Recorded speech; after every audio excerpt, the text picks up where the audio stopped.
Alright guys, welcome back to the channel and to the garden. Certainly have a love-hate relationship with my garden. I think this year I've definitely been leaning a lot more towards the hate side of it. Here in Leicestershire, UK, we have had very minimal rainfall. Certainly sort of a bit of a depression, I think, just from the garden itself.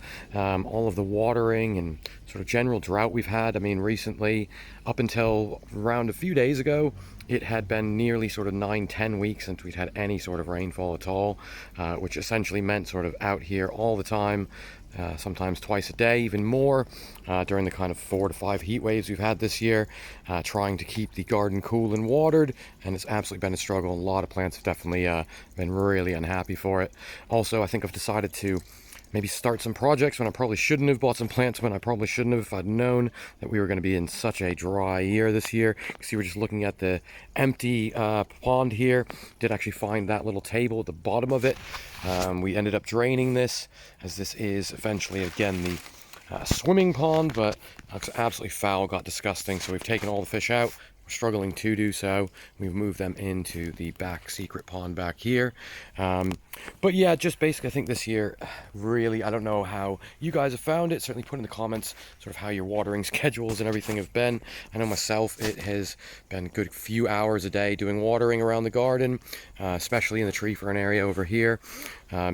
We did add a few new tree ferns this year, and unfortunately, I mean, again, with all the drought, this is the opposite kind of weather you really want for tree ferns. So they've definitely struggled in sort of removing the water in the pond for the moment while we clean it. Also has taken out a lot of that sort of general humidity we were getting. What you're seeing here is pretty much all new flush. Where it's browned here, this was the old flush. And again, it's that kind of signs, you know, this had lasted for quite some time until we came in to the general kind of heat wave side. And if we just come across the kind of middle here, we take a look at the curved one, you can just see those are some of the new fronds hanging down there. And I think it's just caught it wrong, been so dry, it snapped it, and they're just leaning down now. I mean, of course, with the tree ferns, you know, not hugely concerned. We'll be getting a new flush sort of. We should be getting one sort of every year, as long as we keep on top of the watering. I've had a couple of them still putting out fronds late in the year, which in some ways is good. I think up until about now, I'm happy for that. Much later than this, I really don't want any fronds coming out. You know, coming into sort of end of August, early September, not really ideal, as you know, potentially getting first frosts in the next few months. We really want to give these time to harden off. Just so we take a look here though, you can see again signs of that damage, and again, without the water running, we still got a few little ponds that are kind of meshed along going back into the main system, but once again, just an absolute struggle kind of keep the moisture back here. You can see some of our Cratomium ferns, Cratomium fortunei, browned off here. You know, down here, tassel fern, Polypodium, Polybarum, I believe, if I'm remembering correctly, just getting some growth back, and the old growth just fried underneath there. I mean, with that said, yeah, as mentioned, I think it's definitely been a struggle, and you know, when I'm out sort of all the time, barely able to do any weeding or anything like that, and it's just simply time spent watering, you know, it just, I feel like sometimes I resent some of the plants in the garden, especially the tree ferns. I know, of course, they are, you know, definitely my favorite plants. You can see just a new frond just starting to edge up there. If I can get it to zoom in there. Just coming out right by the irrigation tube, which again broke this year, making it even tougher. Have another time to go back and kind of refit that. Down in this area here with the big lack of water, once again, it's that kind of groundwater that's being sapped up. You can just see how tiny this pink colocasia is. I mean, they just haven't done anything. They don't get the heat back here. You know, it's quite a bit cooler. I mean, even in the kind of heat wave conditions we've had, this little area back here has been staying a good few degrees cooler, which is definitely good sort of respite from it. But again, you can see just a lot of the plants. You can see the experimental fern we popped into here, just completely frazzled off. But there's a sign of a new frond of it coming out. So I'm, you know, pleased it might sort of take root. And then we've got sort of an artificial tree fern here, if you will, bit of an experiment going into one of the Dicksonia squarosa trunks that I've got here. So one of the dead ones. Just in here, we've got our Highland lace. Done quite well, considering I did lose one of the fronds, which you can see down there coming out, sort of died off, but we've got a few new coming up. Really cool kind of fern, and I'm glad we've kind of been able to at least kind of keep a lot of the kind of, I don't know, heat out of this area, I have decided to leave a lot of the new bamboo shoots and canes. Normally I would be kind of caning them out. I probably will towards the end of the year just to kind of highlight the canes, but for now it's kind of kept some of that moisture in here, which has been helpful. Again, just trying to keep as much humidity as possible on here. Canna Cleopatra, which you can just see here, I'll try and zoom in, surprisingly has come back, and again in this area is getting quite a bit more water than other areas in the garden. But yeah, with that said, I think this year, yeah, absolute struggle for me. You know, typically we are getting those general, you know, at least every couple weeks getting some rain, which does kind of allow the ground to soak in. You know, for myself, definitely, I found myself sort of in maybe a bit of a, again, state of depression, kind of finding myself not really wanting to come out and do things, and that kind of carried over from other life stuff as well, which in turn just kind of led me into real bad habits. So I've had to kind of readjust and kind of restart and you know, change everything from diet to starting up the gym again, various things like that. But yeah, with that said, I think sometimes you can get really lost in it, and it's easy to kind of go down the hole and not realize you're down the hole until you're there. And even then it can be hard to kind of pull yourself back out again. But yeah, with that said, if that can be any motivation for anybody, you know, the garden and things like that will always keep growing, you know, whether you're upset or whether you're happy. And I think it's one of those things to kind of take a step back sometimes and, you know, take the time to relax. Sometimes it just takes that, you know, just maybe even talking to your plant sounds a bit crazy, but you know, plant's not going to shout back at you, is it? But yeah, with that said, coming around here, just a couple others to show you.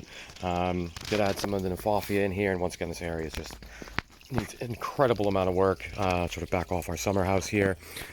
Eucalyptus, this is your Francis Blue, done quite well actually, probably put on, I don't know, maybe 2.5 foot this year, and that's just gone in the ground end of May, early June. It's done really well. This is sized up, Trachycarpus sized up quite nicely here. Nice, good size fronds, which you can see here coming out, all looking quite healthy as well, and even got a bit of a white sheen to the back of it. It's quite cool looking palm, and once again, I'm happy that's doing quite well in the kind of better drainage we've got back here. Here is where the yucca, if you follow Tom at Palms and Exotics, that's where that big one came from that he's transplanted there. If you haven't checked that out, go check that out video when he's thing. This is the Cycas revoluta, which I'm actually quite pleased has reflushed. This is pretty much dead, or what I thought was dead. And it actually, again, up until maybe less than a month ago, that started to reflush. And what interestingly, it looks like it's actually got a starting little pump just coming off the base here. Once again, this was transplanted, nothing on it, fully cut off. It looked like it died over winter, so you know, I kind of just gave it a second chance here in the ground. Unfortunately, I think all the heat has led it to sort of come back reasonably okay. Quite small on that side, but again, better than nothing, I suppose. Tetrapanix has run and pretty much come up all around the summer house here. We've got a couple out by the door as well. I might let some of them go to trunk and hopefully be able to transplant them. The one up here, which I'll show you in a minute, has done reasonably well for it was transplanted. Just down here as well, Eddie at Woolly Tropicals. Eddie, if you can remind me the name on this, I keep forgetting and asking you. I'll have to go back on my text with you and see what it was. This is really cool though, and supposed to be quite a nice, good sized grass. I want to say type Petasites or something like that. No, that's probably not right, but I want to say it starts with a P. Eddie, help me down in the comments there if you can. Sorry about that, man. Just coming down here, as we come around, I'll just kind of briefly show you Tetrapanix and a couple others. Just as we come down this way, Cordyline. You can see we've actually raised the kind of trunk level, so you can see the 4 defined trunks now in here quite nicely. I think it kind of needed that. It was looking very bushy, and I think we're now starting to get the very beginnings of a, you know, looking like it's going to trunk up. Panning this way, see Tetrapanix, this was the one that was transplanted. Done reasonably well again, not huge leaves on it this year, but I'm hoping we'll get some good roots in the ground next year, really put out some decent sort of growth on that. Just coming this way, if we take a look here, we've got the Persian silk tree. You see that's filled in really, really nicely in the ground, no protection. And I'll just kind of pan this way, give you a good kind of angle of it.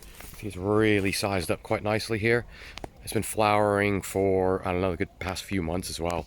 And again, I think things like this really help me to kind of, again, sit back, stop, kind of say, you know what, at the end of the day, the point of sort of gardening and things like that is to kind of enjoy, relax, you know, take your mind off things and just kind of feel, you know, especially if you're tropical gardening, perhaps like you're somewhere else, maybe other than the UK or wherever you are based. So yeah, I think with that time, it's good to actually take the time to stop. It's easy to just get wrapped up, for example, in watering, which is what I was doing for a long time, and just going in after I finished watering, not even taking time to appreciate or, really enjoy the garden at all. So I think that's, at least one bit of advice I can if you're starting to feel frustrated with it. Take a break. You don't have to get to all the weeding. I've clearly left it going here. You know what? And I've got to the point it doesn't bother me. It's going to be dying back. I'll get time when I get time, and just focus on small areas at a time. And rather than just looking at it as a whole and thinking, goodness, I've got so much work to do, I can't even think where to start. Yucca, you can see flushing quite nicely here. New bit did have a flower, or what looked to be a flower before I purchased it last year. But again, I'm glad it hasn't gone actually to a double, or showing signs of going to a double yet. Triple trunk shamrops in here. Clean this out. Again, apologies on the weeds and mess, but I think you really get a nice look into the trunks now. And I know it looks really lollipopped, but I've had to remove a lot of the old spotted leaves, you can see, purely for aesthetics, really. I mean, it will be fine if you don't chop them, but I'm trying to get this up as high as I can on this area here, because I'm basically trying to form a path sort of through here. And last little bit to show you here, random sunflower coming up here. Son planted something here, but it's quite cool, and I don't mind it. Again, this is going to be a one season thing, let him enjoy that. And just coming over here lastly to show you guys, Ragusa Rose gone absolutely nuts, and our Princeps, a hybrid, got some fantastic size fronds now. See, Trachycarpus Princeps, done really, really well, despite all the kind of damage and things. And you can see, again, looking through the garden as we went through, guys, lots of sort of damage there. But with that said, of course, thanks for watching, and love to know your thoughts down in the comment section below. Check out the friends in the comment section as well, and see you on the next one.